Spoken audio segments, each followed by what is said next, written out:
So I'm super excited about this new, to me, Element Gatekeeper. You can see I already had to get it banged up a little bit before I could even film this, Didn't feel any need to do an unboxing. There's plenty of those. I wanted to go get it out and get it dirty and test it out as soon as possible. So I got this new guy, really good deal on A-Main right now. It's like they cut the price to $269, I think, and then they had this like September discount. If you spend $300, you get $30 off. So I basically got the truck and then got some stuff for free to make it up to the 300, or you could say I got the truck for 330 or 340. Pretty awesome deal, couldn't pass it up.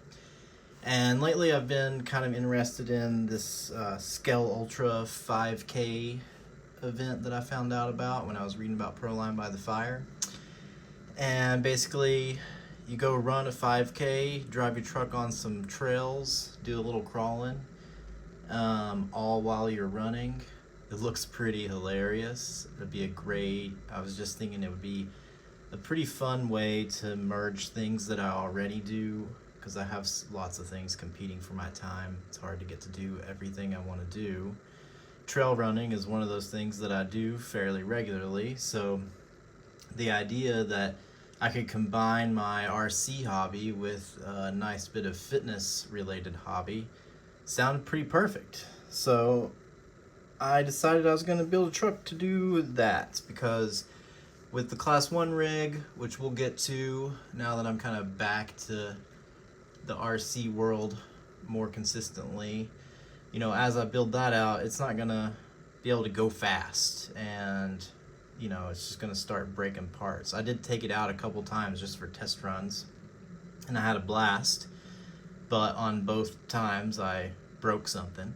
So that doesn't make me super confident in, the more scale truck being able to hold up to, going 5K at, running pace. So I picked up this guy, and the most common vehicle used for those events is the axial bomber, but those are discontinued. And while I did find one actually at a local shop, they're really much more expensive than this. I want to say $200 more than this guy.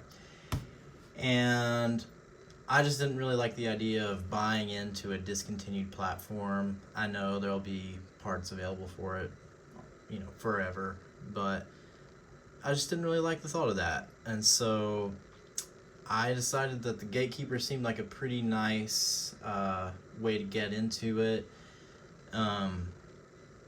especially for the price. I know the kind of the reviews, a lot of what you read about it is that it's a little top heavy and tippy, because this cage is heavier than a plastic body would be. So that's going to be one problem. Also, it being 1.9 wheels and narrower axles than the bomber, I think it might have trouble getting it really up to running speed. I did do a quick speed test on it straight out of the box, and I was at top speed, hit 5.7 miles an hour, which isn't too bad. That's what is that? What would that be? 6 miles an hour would be like 10-minute miles. So that's not too bad at all. I do think I want to have it a little bit faster, just for those times when you want to sprint between features and things. So yeah, I do have some things planned. I already have some parts. So we're going to try to get it a little bit faster, and then we're going to try to get the center of gravity lower. Another quick test I did outside. It's raining, so I couldn't do it anywhere scenic, just had to do it in my dirty shed. So I didn't video it. It was a quick side hill test. So basically I set this on a surface, set my angle meter on there, and tilted until it toppled over. Straight out of the box, I did 3 tests, and they all were 44 degrees. So that's not terrible. It might even be better than my Gen 8. Probably is. That thing's top heavy. And then before I came inside, I thought, well, let me go ahead and adjust the preload on these springs because they come with quite a bit of preload, quite a bit of tension. So I just took all the preload out so the truck sits at its like fully sagged position, and reran those tests like 3 times again. And that time I got 46. So that's 2 degrees of improvement just by threading these shocks. Now I don't know how that's gonna affect my performance.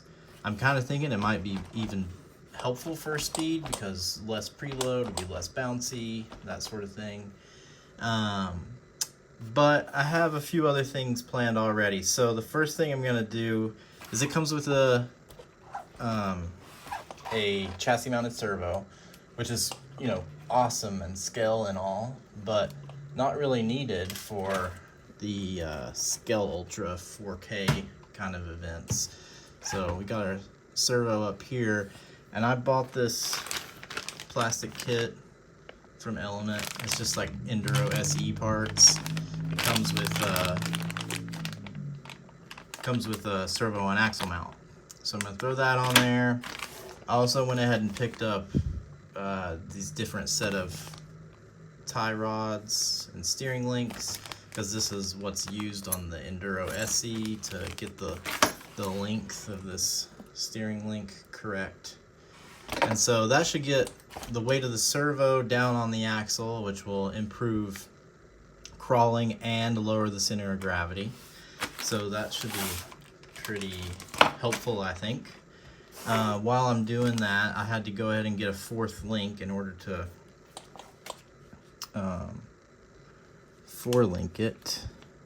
And so I ordered these bent links to put on the lowers there to help improve some clearance. So that's not going to help center of gravity, but should help our crawling a bit because the truck still does need to be able to crawl when you come to a feature that you need to slow down and be a little more technical on. Probably the biggest change might be I got this Bauhaus RC skid. I'm not sure how useful that's really gonna be, but it was pretty cheap, and they said it lowers the transmission a few millimeters. So I thought it'd be worth checking out and seeing if we can get things lowered down even more with that. And so those will be the first basic mods that I do. See if we can get the center of gravity improved. I think we can. I read that you can do some trimming on the battery box here. I could even get, I think Bauhaus makes just a flat battery tray. It's not really a tray, it's just a flat thing that you strap the battery to. To lower the battery and get rid of this extra weight. Might do something like that. And then really the thing that I'm the most excited about is that I picked up, because A-Main was also having a sale on Hobby Wing stuff over Labor Day weekend, and I picked up the Fusion Pro 2300 kV brushless system, and we're going to put that in here. That'll have some cool effects because I think it'll improve our top speed, give us smoother crawling, which this thing's already hella smooth out of the box. Like, I mean, well, it doesn't look that smooth here. But I know when I was playing around with it outside, I was really impressed with its just out of the box. It's so quiet and smooth, but the Fusion will give us really nice slow crawl. I think it'll boost our top speed. It'll also remove the ESC, so that'll be another chunk of weight up here at kind of one of our highest points that'll go away. Might do some shock configuration changes, do some more research into what you can do to get the CG on this thing lower without buying too much stuff. So yeah, I'm gonna hop off screen, make some of these changes, and do some more testing, and I'll report back.